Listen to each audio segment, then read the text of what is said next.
quando você vê uma necessidade, você está sendo chamado para ajudar. Palavras suas, Osman, que eu peguei numa entrevista sua. E hoje a gente vai conversar sobre essa ONG, que é a Missão Atos 29, que foi fundada pelo Osman e pela esposa Socorro.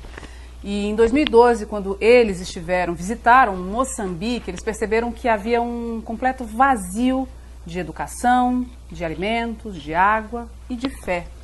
O país é considerado um dos mais pobres e menos desenvolvidos do mundo. Segundo os dados da Unicef, de 21,5 milhões de pessoas em Moçambique, 55% da população vive abaixo da linha de pobreza, com cerca de $0,5 americano por dia. E segundo dados dos indicadores de desenvolvimento mundial, a expectativa de vida ao nascer é de aproximadamente 50 anos. A mortalidade de menores de 5 anos em Moçambique é a 16ª maior do planeta. Exatamente por isso, Osman, vocês se sentiram atraídos por esse lugar com pessoas tão carentes, com realidade tão sofrida. Queria que você partilhasse com a gente essa experiência. Na verdade, a gente usa um outro verbo, não foi bem atraídos. Nós ficamos muito impactados, né? Nós ficamos muito tocados. Porque a gente foi na África do Sul, que é um país belíssimo, né? Foi colonizado pelos ingleses, primeiro holandeses, depois ingleses. Tudo é lindo, é maravilhoso, é bonito, e é a nação mais desenvolvida da África, a África do Sul. Então, tudo está no seu lugar, tudo é bacana, tudo é bem feito, arrumado. Quando a gente cruza a fronteira, é terra arrasada. Cai uma tristeza sobre a gente. E a gente não sabe por quê. E não tem nada arrumado. Tudo foi destruído. O que existia foi destruído em 2 guerras em Moçambique. Na Guerra de Independência, que durou mais ou menos 10 anos, e na guerra depois, para saber qual era o grupo que ia ficar no poder, que durou 16. Foi uma guerra mais forte ainda, né? Então, vem uma tristeza muito grande, porque grande parte do país é de jovens e crianças de 14, 15 anos para baixo, porque os pais morreram ou de AIDS ou de outras enfermidades aí. Malária, muito recorrente. Muita malária, não é? E principalmente da guerra, né? E tem 75% das mulheres são analfabetas e 60% dos homens também são analfabetos. E está tudo por fazer em Moçambique, né? Mas não é a nação mais pobre do mundo. As 20 mais pobres do mundo estão na África. Moçambique é só uma delas, deve ser a 12ª. Uma das mais pobres foi aquela que tem alguns missionários brasileiros lá, aquele lá que passou aí no noticiário recentemente, chamado Níger. Mas tem também Botsuana, que fica fronteira com Moçambique, tem Malawi, tem Tanzânia, tem Zimbábue, que são mais ou menos ou piores. Em Malawi, você não tem praticamente nenhum prédio, nada. É tudo muito, muito mais pobre do que em Moçambique. Então a gente foi muito tocado, né? E quem foi mais tocado foi minha esposa, né? Quando a gente viu aquelas crianças lá. Que as crianças lá, elas não são assim, esqueléticas como a gente viu alguns anos atrás, de imagens da Etiópia, né? Por exemplo, porque foi uma fome muito forte lá. Mas elas estão sempre com o nariz escorrendo. Que, segundo informações que nós tivemos, é porque elas são subnutridas, né?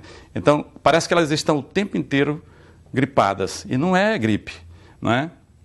Comem uma vez por dia. Né? A maioria das famílias na área rural só come uma vez por dia. E come uma massa de milho que eles batem, chamado de chima. Né? Quem tem um dinheirinho compra o produto, a farinha da chima, da mandioca, né? No supermercado. Ou numa venda da vila ou da cidade. Né? Que eles têm isso também lá. Mas é a principal refeição deles. E às vezes não tem mistura nenhuma. Nós fizemos um seminário lá para mulheres de valor nós chamamos, porque elas caminharam cerca de 50 quilômetros descalças. Nós levamos 4 malas de sandálias. É um dos maiores presentes para eles lá, né? Para as mulheres principalmente, é uma sandália. Né? E aí nós fizemos um seminário e nós pagamos tudo, senão eles não poderiam vir. Então foram 2 dias de seminário. Então nós pagamos o almoço de um dia e pagamos o almoço do outro dia. Então a gente ficava no seminário até 3 horas da tarde. E eles não deixavam terminar o seminário. Faltava meia hora e dizia, bom, vamos parar por aqui. Aí eles chegavam e diziam, mas falta meia hora. Vamos terminar. E nós terminamos e fomos almoçar.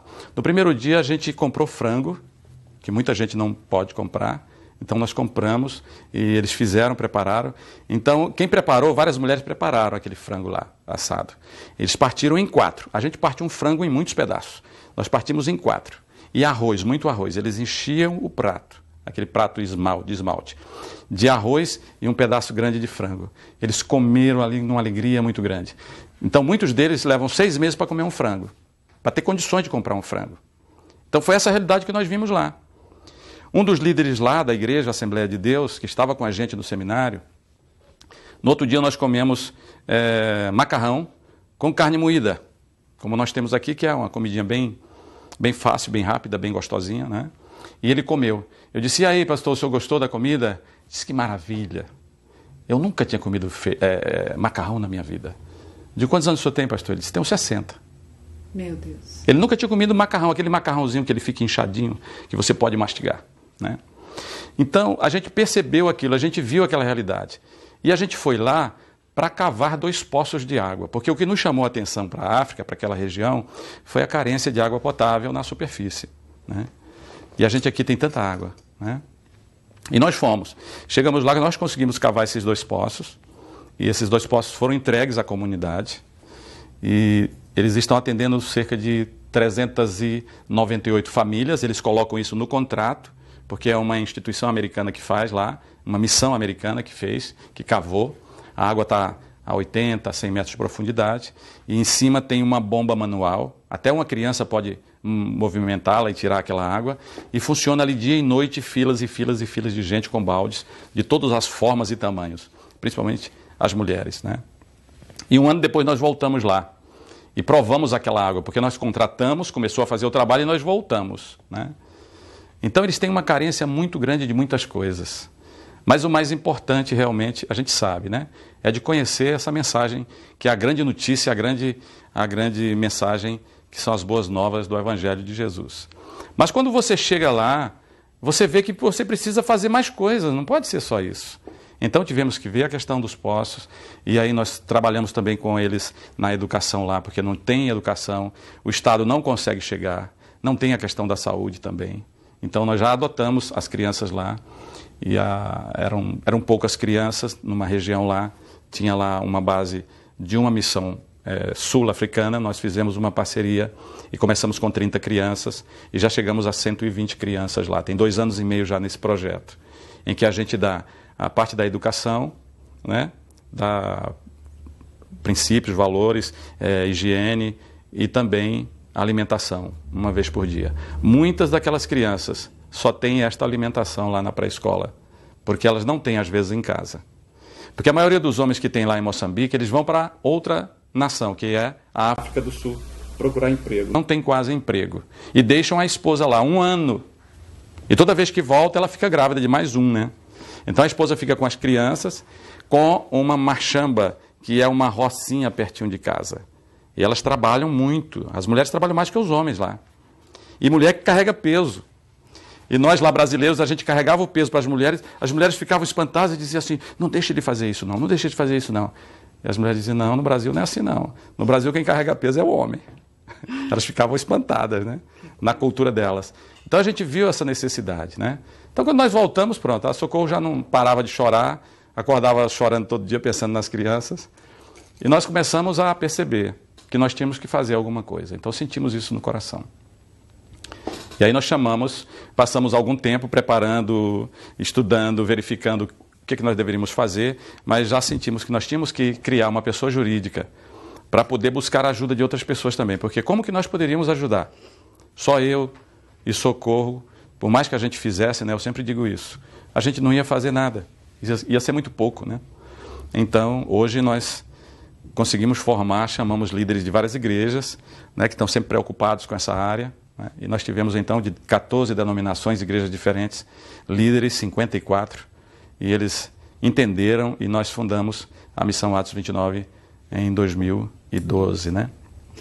Osman, e a gente tem imagens, as fotos que você pode acompanhar no site, inclusive está aí o endereço do site para você acessar e contribuir. Eu acho que o mais importante do site, além de você poder observar essas imagens, né, tem as entrevistas, mas é poder contribuir com esse propósito. E interessante que o Estado do Acre muito pequeno, Osman, mas tem um pobre no volume, contexto e pobre, nacional. claro, e tem um volume de missionários considerável fora, outras nações. né? Impressionante isso. Como Deus levanta pessoas nesse estado para esse propósito. Isso mesmo, Mila. Na verdade, nós acrianos, nós temos esses líderes que divulgam, que falam sobre isso, mas nós acrianos somos devedores, porque nós recebemos os missionários de 200 anos para cá, que vieram dos Estados Unidos, que vieram da Irlanda do Norte, que é um país pequenininho, entendeu? Como o senhor James, em Sena Madureira, e a senhora Dory Gunning. Eles vieram e passaram 38 anos no Acre. Ela é enfermeira formada. A história deles, eu não me canso de contar e de falar, né? Missionários que vieram para cá mostrar o verdadeiro amor de Deus, né? Se doaram. Ela, enfermeira formada na Inglaterra, não pôde exercer o seu trabalho aqui, porque o Brasil até hoje não reconhece.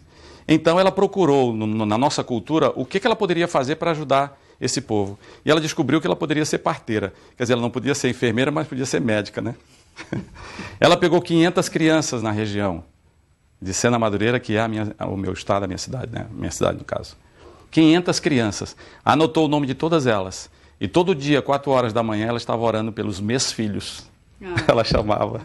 E alguns dos meus irmãos foram filhos da mãe Dory. Entendeu? Então nós somos devedores. Nós já fomos um povo não alcançado pelo amor de Deus, pela mensagem do Evangelho de Jesus, das nações do primeiro mundo, da Europa, etc. Hoje nós já estamos tão enriquecidos dessa verdade de Deus, né? Eu não digo desses malfeitos aí e de maus exemplos que até mesmo pastores dão e tudo mais. Eu estou falando do verdadeiro evangelho, né? Do evangelho de amar, de ajudar e de sofrer, inclusive, entendeu? De repartir e de sofrer. Não é esse evangelho aí de ficar rico, que você tem um carro, você tem que ter 2. Isso não é o evangelho de Jesus. Isso não é o evangelho que nós falamos, que nós cremos, não é? O verdadeiro evangelho de Cristo é morrer, não é? É se doar, é saber que tem aflições, mas tem que manifestar esse amor que você já recebeu, né? Então hoje eu penso que nós somos devedores. Eu me vejo assim. Nós temos agora aqui para outras nações. Então hoje nós já apoiamos trabalhos missionários e humanitários em 8 nações da Terra, inclusive na China e na Índia e na África, em Moçambique, que foi onde começamos, também na África do Sul, porque nós temos lá um bairro lá em Worcester, na África do Sul, que tem só refugiados de 10 nações da África, um dos bairros mais pobres, né, da região lá. Então, lá nós apoiamos um trabalho com crianças. E basicamente o que a gente faz é isso, trabalhamos e apoiamos crianças. Mas também é importante dizer que aqui no estado do Acre, a Missão Atos 29 também exerce um trabalho de ajuda muito interessante e importante. A Casa do Pai, que é da Jocum, Casa Nova Vida, Cantinho do Zito, que muita gente já conhece, e outras. Osman, muitas vezes, e a gente pode dizer que isso é recorrente, as pessoas esquecem dessa, que não é uma ajuda, não, na verdade, dessa obrigação social. Dessa prática, né? Dessa do prática, amor, uma obrigação social. dessa solidariedade. Exatamente. No dia a dia. O que a Missão Atos 29 está fazendo para atrair mais pessoas para que possam contribuir?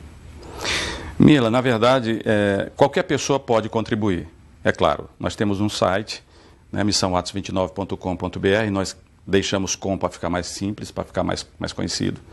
Então qualquer pessoa pode ir lá e pegar as informações dos bancos, né, Bradesco, Banco do Brasil, e fazer uma transferência. Mas doação física também é possível?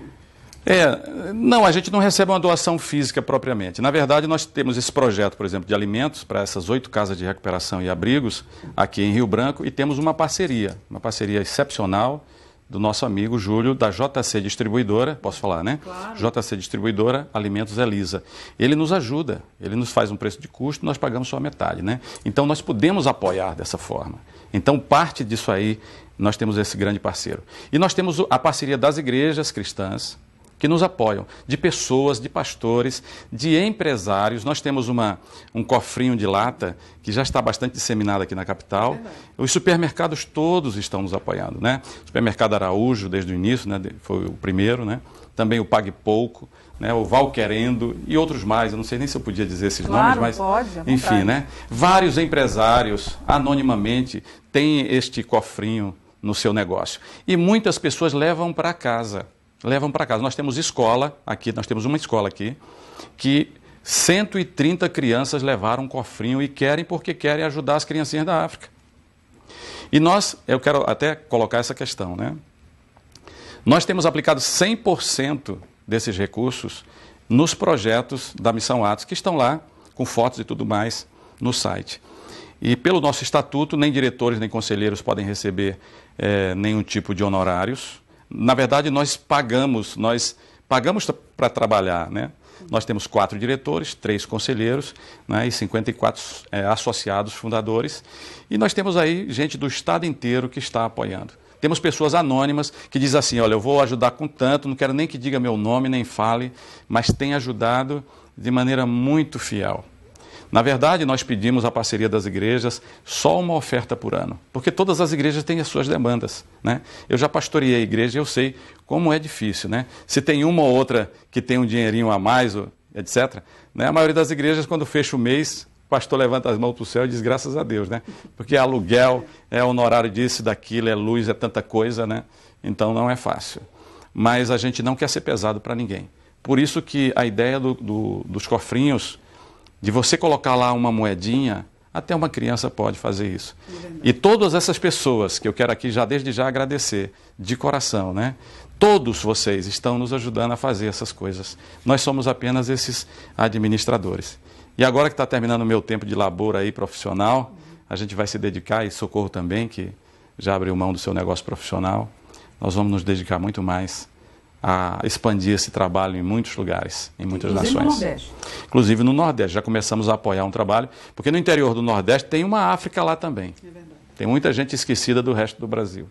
E a gente quer levar lá pelo menos um copo d'água. Sensacional. Olha, tivemos o prazer de conversar, eu tive o prazer de conversar com Osman, Missão Atos 29, e também para falar um pouco da nossa história desde os primórdios. É importante falar da nação de Israel, é importante explicar o que esse povo tem a ver conosco e por que nós devemos orar pela paz do nosso mundo, mas para que Israel tenha a sua paz. É importante. E você pode contribuir. Está aí o site da Missão Atos 29. Faça parte das pessoas que ajudam, né, de forma contribuindo financeiramente, mas também das pessoas que oram por trabalhos como esse, né, que oram por causas como essa que a gente debateu no primeiro bloco. Então, esse foi um programa especial para falar disso, desse amor de Cristo, grande legado da nação de Israel. Osman, foi um prazer ter você aqui e a gente, num momento vindouro, vamos falar de novo do sucesso da Missão Atos 29 e dos frutos que certamente serão colhidos com esse trabalho. Obrigada. Eu que agradeço, Mila. Muito obrigado.